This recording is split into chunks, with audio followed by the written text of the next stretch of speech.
In the name of the Father, and the Son, and the Holy Spirit, one God, amen. Today we read the story in John chapter 9, the story of the man who was born blind and how Christ granted him his sight. Afterward, Christ was speaking to the people, and he said that he came so that those who do not see may see, and so that those who may see may be made blind. What does that mean? The Pharisees asked him, are we blind also? And he responded to them, if you were blind, you would have no sin. But now you say we see, therefore your sin remains. What does Christ mean when he is saying to them that if you were blind, you would have no sin, but now you say we see, therefore your sin remains?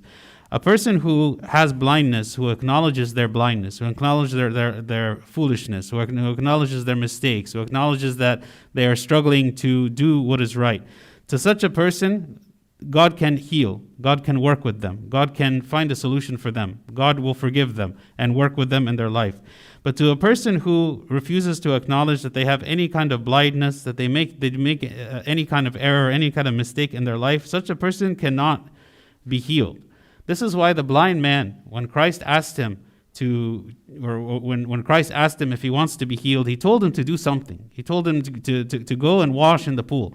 Right? This was an action that the blind man could do, that the Lord asked him to do. But if someone does not acknowledge their blindness, if someone does not believe that they have any blindness at all, and the Lord goes and asks them to do what they did, what he asked the blind man to do to be healed, he would reject such a teaching. He would say, no, I don't need this because I am not blind. So one problem that we have in our society in general is that we struggle to see. And just like the Pharisees, we believe that we can see. The world believes that they can see clearly with a clear vision. The world believes that they have a superior moral standard. The world believes that it is enlightened in culture and law and philosophy and science. But despite all of this enlightenment, this supposed enlightenment that the world believes that they have, we are like in a downward spiral in our society. Everything continues to get more difficult. Everything continues to get more painful. Everything continues to get worse. Even though we are saying that maybe more than at any other time in human history, we are at the pinnacle of enlightenment. So I want to speak a little bit about this idea of the causes of blindness. Blindness of a society as a whole, our entire society. The only way that we can receive healing from the Lord, both on a personal level and at the level of a society, is for us to acknowledge that there's something lacking. There's something that we're missing. There's something that we can't see. And so we first admit our blindness so that we can be healed. But as the Lord said to the Pharisees, because we say that we see, our sin remains. So what are some causes of blindness? The first is we can be blinded by the lack of self-reflection, right? Even though we have more knowledge, for instance, about psychology than we've ever had before, maybe we are ignorant of ourselves. Maybe we don't really understand our motivations, our desires. We don't understand our passions. We don't understand what it is that drives us, what is it that makes us to do what it is we do. Society operates without the benefit of any Christian worldview, right? They believe that in a materialistic world that is only the here and now, only the present, only the physical that we can see. And so they don't see anything beyond this life. This life is everything. Everything that is exalted is here in this life. So we find maybe what we consider to be the best that we have here, and we exalt this, and we elevate this, and we honor this. But we don't see that this world has been corrupted. We don't see that the world is full of sin and wickedness. In Genesis 6:5, it says, Then the Lord saw that the wickedness of man was great in the earth, and that every intent of the thoughts of his heart was only evil continually.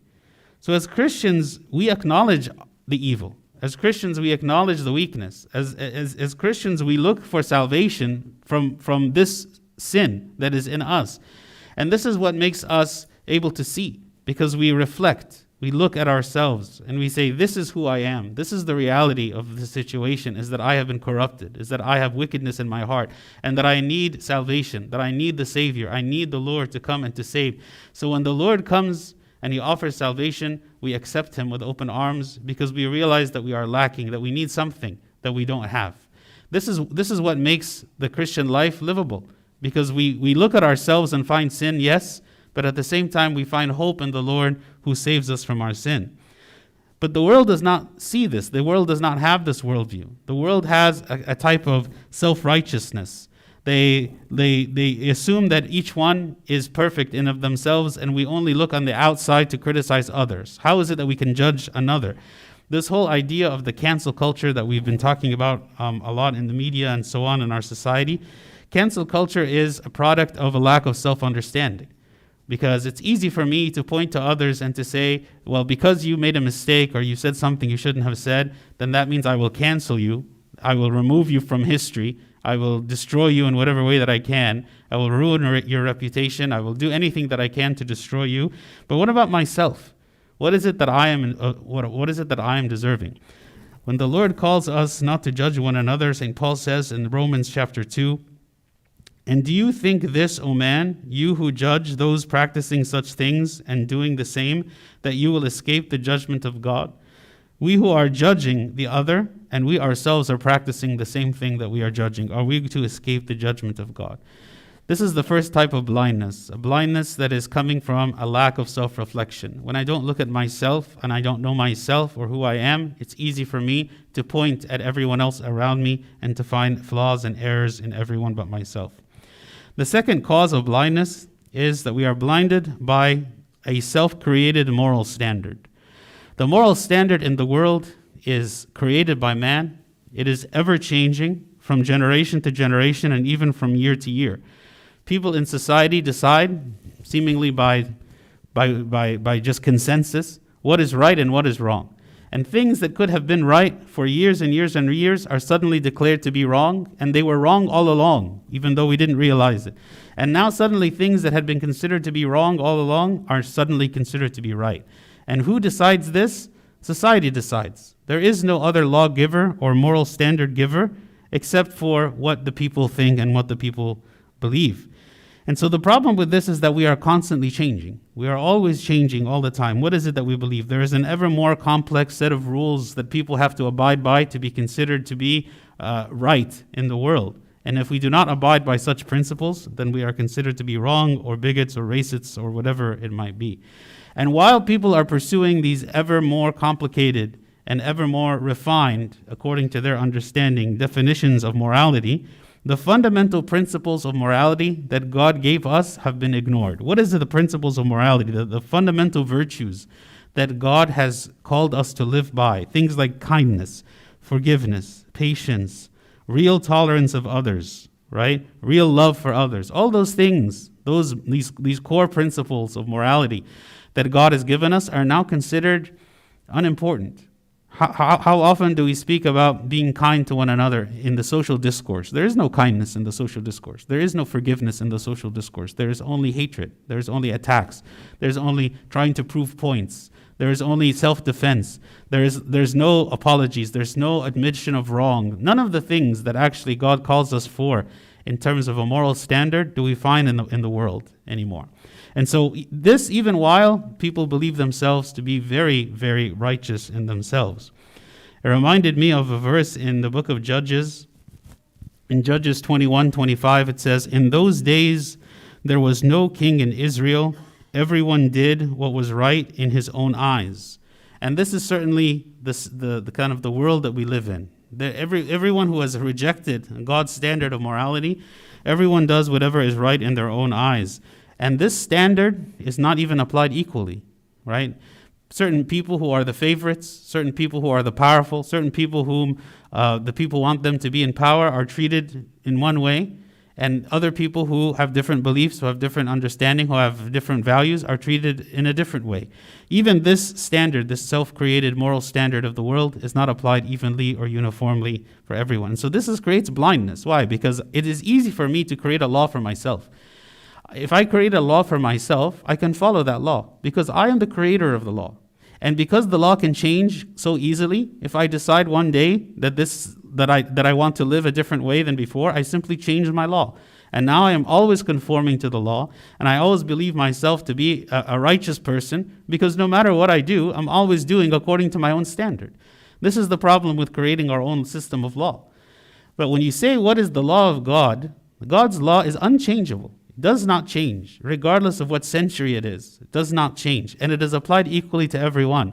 There are not certain people that have a free pass when other people do not. Even among his own apostles, Like Judas, for instance, he was condemned by the same law. There was no favorites. There was no, people who were exempted, right, from this law. So when we create our own moral standard, we are fooling ourselves. We are blinded because we look at this and say, look, I'm following my own law. Well, who said that your own law is the actual law, right? It's something you invented. A third reason of blindness could be that we are blinded by a sense of self-victimization.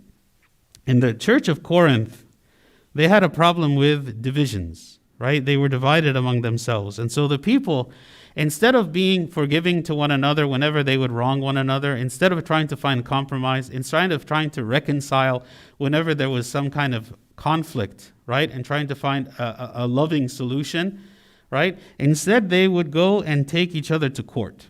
Okay, they would take each other to court. And St. Paul rebuked this practice. And he said to them in 1 Corinthians chapter 6, says, now therefore it is already an utter failure for you to go to law against one another. Why do you not rather accept wrong? Why do you not rather let yourselves be cheated? Maybe we think about this concept, and according to the standard of the world, seems so foreign to us. Who lives like this? If somebody wrongs me, if somebody takes away my right, the first thought that would come to the mind is, I'm going to sue this person. I'm going to attack you. I'm going to fight back. I'm going to do something, right? But here St. Paul is saying what? For the sake of unity, for the sake of peace, why not even accept to be wrong? Here he's speaking about in the church, right? Speaking among those in the body of Christ. Why do we fight and quarrel against one another in the church and not have reconciliation with one another? But you can think about it in a broader context as well. You say, like, in the world, people have become so sensitive to being a victim in some way. Anyone whose rights have been impinged by anyone for any reason, at any level, feels like they are a victim and feels like they have a right to retaliate against whoever it is was the perpetrator, whoever did this to them.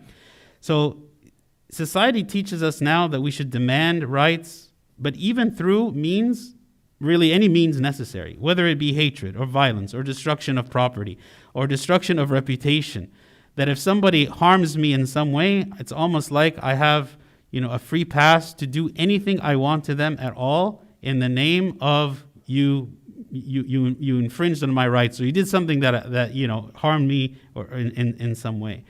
Who will be the first one to restore relationships in our world? In the world, who is going to be the one who makes the first step for reconciliation with anyone? Really, it will not happen. It will not happen because as long as people have this self-victimization mentality, no one is ever going to take the step and say, you know what, even though you insulted me, even though you hurt me, even though you did something or said something against me, I'm still going to show you love. I'm still going to show you kindness. I'm going to forgive you for what you did. There will never be anything to start this process unless someone begins, right? Just as the Lord did. The Lord did not wait for us to be good or wait for us to be kind of acceptable in terms of our moral behavior before he came and took a step of salvation for us. He offered himself to us even when we did not deserve such a thing. And this is the moral principles of Christianity. It's for us to initiate love. We are always the initiators, right? God is not speaking about how we receive love. He's speaking about how we initiate love. How is it that I can be an initiator? Not based on the actions of others, but based on the principle of love, based on the Lord Jesus Christ living inside of each one of us. So this is another way for us to be blinded, is through self-victimization. Instead of seeing my own moral obligations toward others, all I care about is how is it you hurt me, and focusing on myself. A fourth cause of blindness is that we are blinded by lust for power, sensuality, and wealth. In the world, we are blinded by our goals, our society, blinded by these goals, power, sensuality, and wealth, and we're willing to do anything to attain them. This is the ultimate goal. People are willing to do anything to attain these goals. In 2 Corinthians 12, St. Paul says, "For I fear, lest when I come, I shall not find you such as I wish, and that I shall be found by you such as you do not wish, lest there be contentions, jealousies, outbursts of wrath, selfish ambitions, backbitings, whisperings, conceits, tumults." All these things that he is saying, when I come to you, this is what I'm going to find. I'm going to find jealousies. I'm going to find outbursts of wrath. I'm going to find selfish ambition. I'm going to find all of these things in you, because this is what categorizes our society, unfortunately, these things, right? More and more people are willing to do anything to succeed, and that we find that everything is a competition, and that I'm willing to do anything to get ahead of other people. And success is defined as that which will satisfy my flesh, right? What will satisfy me? What will satisfy me in a very selfish way? That is what I define as success. And what is it that I do to achieve such a thing? I'm willing to do anything. 1 John chapter 2, it says, "For all that is in the world, the lust of the flesh, the lust of the eyes, and the pride of life, is not of the Father, but is of the world." So when we are so fixated on these things, the lust of the flesh, the lust of the eyes, the pride of life, this is not at all how a Christian should live. And it should not be our goal, should not be our aim, it should not be our desire. When we seek this, we become blinded. We become blinded to what is actually important. All we seek after is what my senses desire, what my flesh desires. This is the way that the world lives, because the world has no higher aspiration. The world has no higher worldview. There is nothing more than simply what satisfies our flesh according to the world system. But we as Christians, according to the system of God, we know that there is something greater. This should not be what drives us. This should not be what makes us tick, what makes us get up in the morning, is because my desire to please myself in some way. Instead, it should be the greater goals that Christ has called us to live by. The fifth reason for the blindness is false wisdom. False wisdom. Proverbs 26:12, it says, "Do you see a man wise in his own eyes? There is more hope for a fool than him." Someone who is wise in his own eyes. And what are we in our society if not wise in our own eyes? We see ourselves very wise in our own eyes.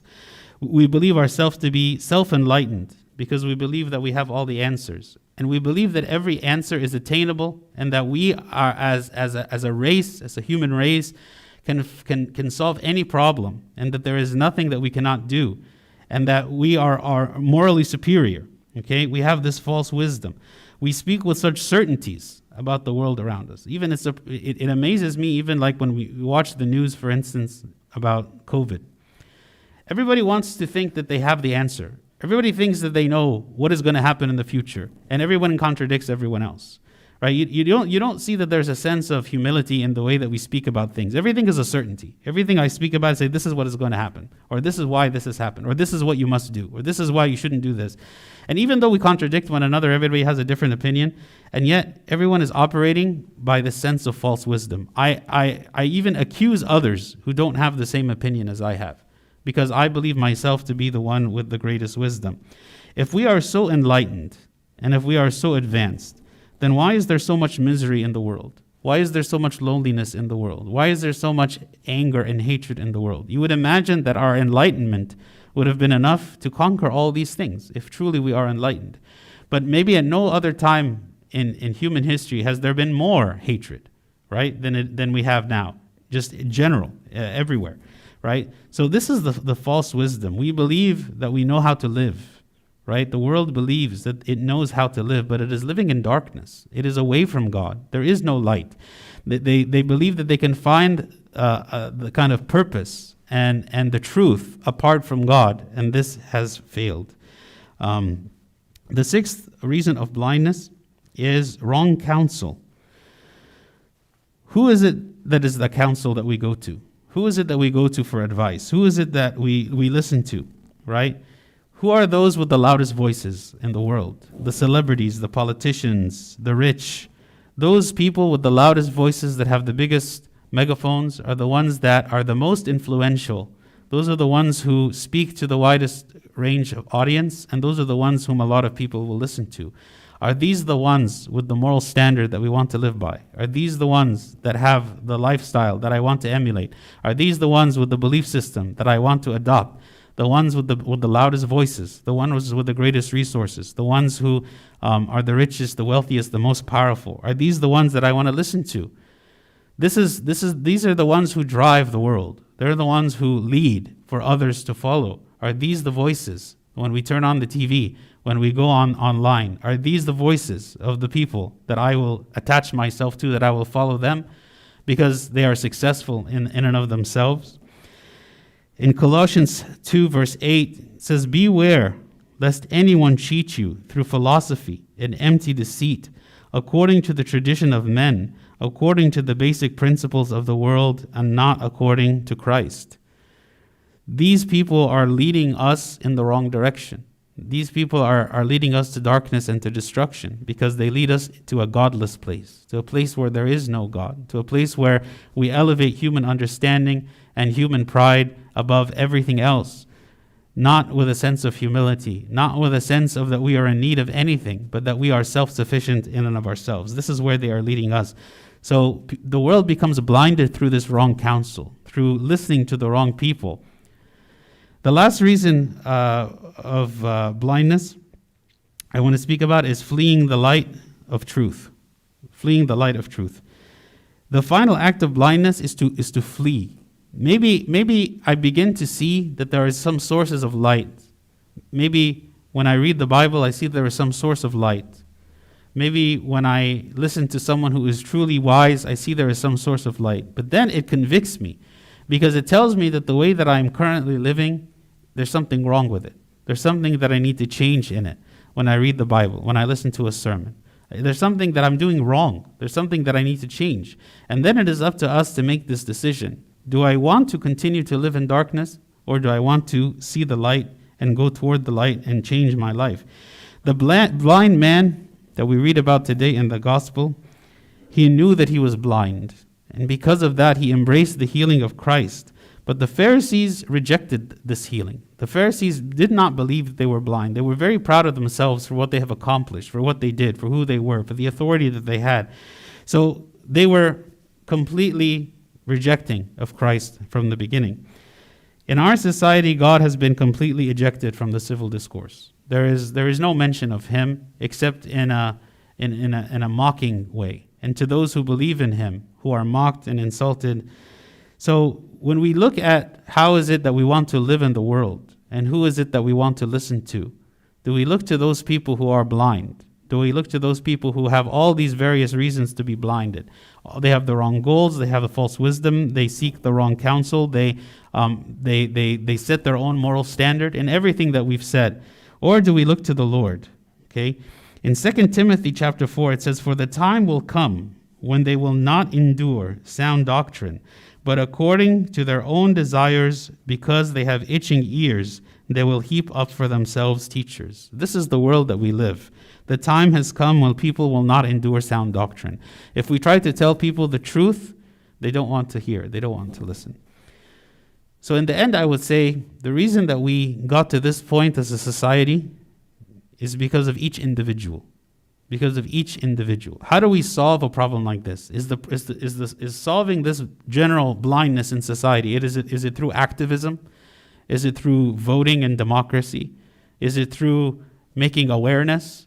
Maybe all those things can be helpful. But the real problem is an individual problem. Each of us as individuals to be deceived. Each of us as individuals to be blinded. When you have enough people in a society to become blinded, then the society as a whole is now blind. Right? But if you have enough people who are enlightened, and those people who are enlightened are the leaders, those people who are enlightened are the ones that direct and guide and take people from a place of blindness to a place of light, then the whole society is enlightened and the whole society is full of light. So I'd say what Christ calls us for as individuals and as a church is to be enlightened, is to be able to see, is to be able to open our eyes and see the truth, to accept the truth, to walk toward the light and not to walk away from the light. And the first step is to admit as the blind man that we have blindness, that we have darkness, that there's something that I am not living in the right way, that I'm not doing in the right way, and to accept from the Lord the healing just as the blind man received healing. So then may God cast away from us all darkness and all blindness and allow us to see ourselves both for our own salvation and for the salvation of the world. And glory be to God forever. Amen.